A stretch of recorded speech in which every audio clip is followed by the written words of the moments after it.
The object of my dissertation is forensic linguistics. In this work, I have decided to focus on the analysis of language in civil and criminal context, as well as the importance of its application during a criminal trial, and particular attention will be paid to the approach of the Italian state towards this discipline.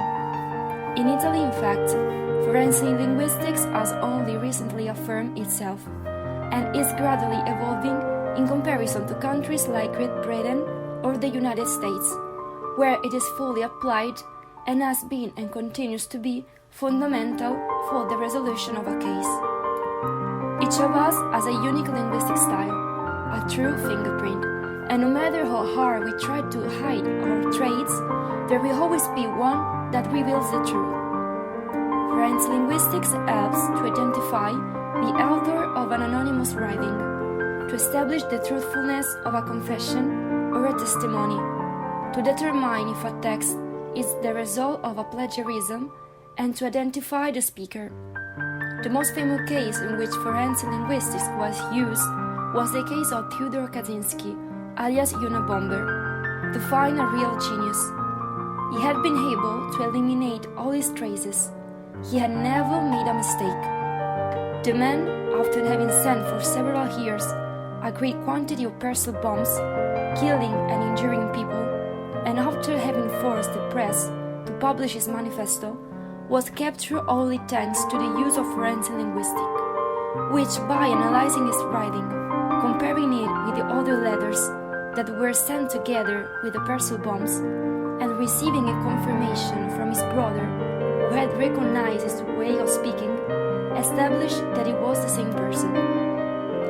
Among the various other cases in which forensic linguistics has been of fundamental importance, I have decided to examine in my dissertation that of Daniel Jones, Byron Case, Commonwealth versus Homer, and Christopher Coleman. Through the analysis of the logical syntactic structure of the text, of the grammatical forms, of the use of verb tenses and modes, vocabulary, punctuation, it was possible to trace back to the writer, and thus provide overwhelming evidence in a case that initially lacked it. There are also various figures involved in this process, including that of the expert who will take into consideration the linguistic indicator just mentioned.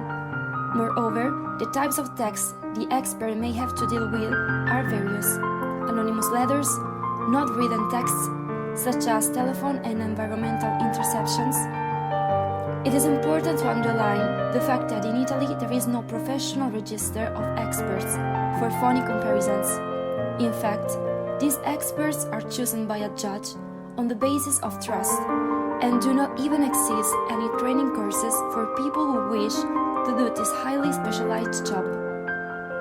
The same goes for the interpreters and translators who work in this field, despite their competence is of primary importance, given that a wrong translation or interpretation can determine a person's life. Has happened to Yasmin Akhtar, a woman from Bangladesh accused of complicity in murder, with the risk of a life sentence due to the inadequate qualification of the interpreters, who were unable to translate correctly what was said.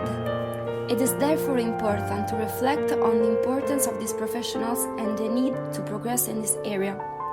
It is true that all this requires significant costs, but at the same time, the costs are also paid by all those people who are wrongly convicted because they do not receive proper language assistance, or because a case is not investigated, supervised, and studied as it should be. Every means available, physical evidence, written evidence, testimony, should be used to ensure a fair trial. And since the efficacy of this unknown forensic linguistics has now been tested, why not apply it?